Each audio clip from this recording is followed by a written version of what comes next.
And welcome back to the Engage A podcast. Here to talk about a little bit about the Ohio State football team, what I thought in the spring game.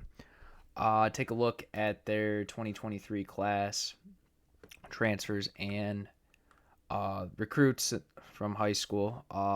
Some of the guys I saw, Noah Rogers, he got into the spring game a little bit. He had one really nice catch that he broke multiple tackles, and got it in like the short field from 14. I forget his name, but we'll talk about him in a second. The backup, well, Devin Brown's probably the backup, but he was injured in this game. There's plenty of Ohio State players that didn't play. Trevion Henderson, Emeka Abuka, Xavier Johnson, and Devin Brown. And there's a couple other guys too, but those were the big time guys returning that did not suit up or didn't play. Carnell Tate got in there. He had a couple nice catches. He had some drops, but he looked pretty solid out there. Looks like a Terry McLaurin clone to me. And then transfer wise, there's really no one else. And then transfer wise, I looked at some Jihad Carter. He's a very nice defensive back. Probably fill in. Defensive back was one of the Ohio State weak points last year for sure. And I mean, other than that, and Giba. I'm pretty sure that's the guy that transferred in from Oregon State. He's aight. Looking at this roster, Emeka Abuka is going to be the second receiver, obviously behind Marvin Harrison Jr., who, I mean, he played in the spring game, but he honestly didn't do too much. He caught a little bit of some intermediate routes. His quarterback from high school, Kyle McCord, who I believe is going to be the QB1 of this team, as much as I wanted to see number 33, Devin Brown, out there. Kyle McCord is going to be there, and he's going to have a lot of options, even a lot of the backups that got some reps. I believe Jordan Hancock's one of those. Oh, not Jordan Hancock. Keon Grace.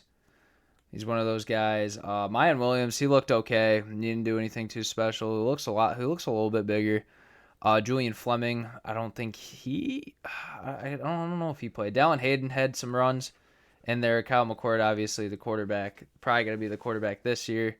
I believe he deserves it. He looks very poised. I'll say that. I don't know if he's going to be any type of scrambler, but neither was C.J. Stroud really. So the offense of scheme should shake up. Sonny Styles got out there a little bit. Keon Graves I saw play a little bit. Cade Stover, he had a couple catches. C.J. Hicks, okay, this kid, he played really good. I think even though I don't know if he's a one-team guy yet, he had multiple pass breakups, and he was there on every play. He was constantly hustling, high motor, very highly recruited out of the 2022 class with Sonny Styles.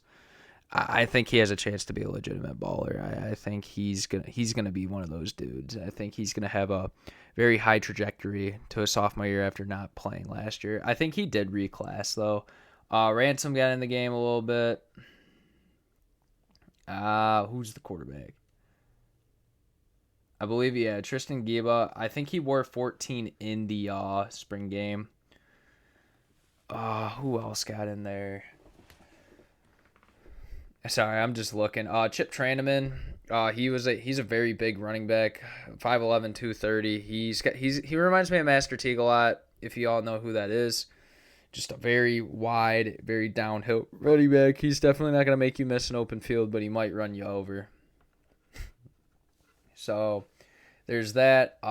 Steele Chambers is returning for this team. Very big defensive leader. Him and Tommy Eichenberg are probably the two best guys from last year. And Tumaleu is also a really good guy too. This defense, I feel like this Ohio State defense, they got two corners in the transfer portal, and a lot of their guys are going to be upgraded. Denzel Burke looks pretty good too as well. So we'll see for sure. Yeah. Who else? I wish Devin Brown was playing, man. I watched Devin Brown's 4-star. He was a 4-star out of high school. He's got a nice highlight tape for sure. Yeah, JT Tumaleu, he's gonna be a beast this year. There's nothing else too much to it. One of the concerns for this Ohio State team is I think they're a pretty decent run blocking team, as I just see the O-line right here. But their pass protection, especially on the interior, I feel like, yeah, they lost Paris Johnson and DeJuan Jones, but I think as a collective, they're just going to need a bunch of time. And, I mean, for spring ball, It's not really important right now. There's plenty of times until they have their first game in the beginning of September and they get to fall camp and everything. But I think one of the main concerns is design, making the offensive line come together a lot more. I thought the interior on the D line played really well on there, and I thought the linebackers and the DBs looked very good. There's a couple times where Kyle McCord had a deep pass to, I believe it was Carnell Tate, and that was an easy pass for him to make.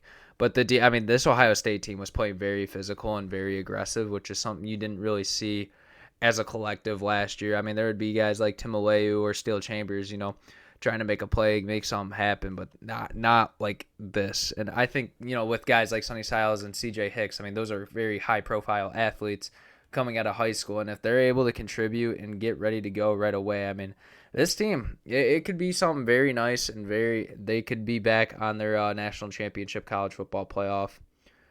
I mean, they made the college football playoff last year, but still, I think they can have a very high ceiling. I think the offensive concerns, I mean, you lose. Did they even lose like anyone? Like their top two receivers are back. So let's take a look at their returning production. Obviously, the big loss is C.J. Stroud. I mean, they lose Jackson Smith-Njigba, but he didn't even really play last year. He didn't play last year. He played his sophomore year. So Maya Williams, they're gonna have their three top running backs back. I wonder if they're gonna. I mean, if Maya never gets hurt, neither does Trevion. I think those two split a lot. Dallin Hayden didn't even look bad when he played. He still averaged 5 yards per carry. They got all their receiving production with even Ballard returning their top 6 guys. So, I mean, they're going to have guys like Carnell Tate in there too. I'm very high on Carnell Tate. So, and then defensively, you got Eichenberg, Chambers, Ransom, I want to say Hickman's back. Burke, I don't think Harrison's back.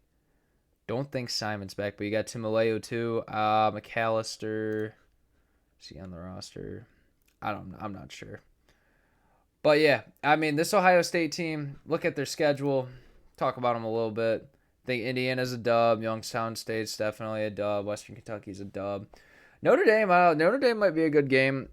I'm glad that they're playing them the 4th game this year and not the first game, because the first game for every team, I feel like it should kind of be like your tune-up game, like, see what works, see what happens. I don't think you should play a real team till your 3rd game. I'm pretty sure Alabama and Texas play week 1, so one might catch a stinker there. But like, I look at these week 1 games, and the perfect example is Utah and Florida. Like that game, if that game is played in week 4, it's way different. Florida just got very lucky at the beginning of the year. And then obviously, they did not do too well, finish out the year. And then Utah actually ended up being a pretty good team playing in the Rose Bowl. So Maryland, dub. Purdue should be a dub. We'll see what Walter does. And we might get to Purdue at some point in this podcast. Penn State's going to be interesting. That's going to be the team we talk about next when probably tomorrow or Friday. Wisconsin. Wisconsin's one of those teams that I really like. I love Tanner Mordecai. I love Braylon Allen. And I'm very excited to see what Luke Fickell does in his first year. Rutgers shouldn't be a problem. Michigan State probably won't be a problem as much as I want it to be. Minnesota could be good. McAllinis is a very good player. I don't know. Like, running game's going to be interesting next year. And then Michigan, who knows? Michigan's got a lot of returning guys, especially with their running back tandem. So, I don't know. I really like this Ohio State team. A lot of returning production. You get a new quarterback, but McCord could be the guy. And if Devin Brown comes in and starts, I think he's got the potential. He's definitely, looking at his film from high school, he looks like he could be that type of guy. But yeah, man, that's it. Also, hopefully Brian Hartline's good. I heard he got into an ATV crash over the weekend. So I know that's probably not something to talk about in a laughing manner, but it's just kind of just like weird to hear from a offensive coordinator at a high major Division I get into some sort of vehicle, like not even a car crash. It's an off-road type of car. So, but yeah, Ohio State should be a very interesting team this year. I feel like they could win if they can get the offensive line stuff together. I feel like it's the biggest concern in terms of, it's not like they don't have talent, because Ohio State's always going to have big talented linemen, because it's a very high. It's like Georgia and Alabama. They're just going to get guys, but it's not even that the run blocking was bad. I thought the run blocking was fine. It was the pass block. It was the pass blocking, which is very weird because I mean they had probably the best at least the best pass blocking tackle, one of the best pass blocking tackles in Paris Johnson. So it should be interesting. But yeah, I mean there's nothing too much else to talk about this team. Like I said, it's a very long season it's a very long time from the beginning of the season. Definitely going to clean some stuff up, but I mean this team dominated on defense, especially in the first 3 quarters of the game, I'd say, and then I think they got let some of their second and third guys, and I mean Cal McCord was still taking reps out there and everything. So I mean, the backup quarterback, the 14 guy, I'm pretty sure it was Gariba. He was where it's 15 on the Ohio State roster. But anyways, he didn't look too solid. I mean, he can make the short and intermediate throws, but he just doesn't have that type of poise and even the footwork. Like when he was releasing the ball, his mechanics looked way less polished than Kyle McCord's. So, yep, thank you for watching. Get a Penn State 1 out soon.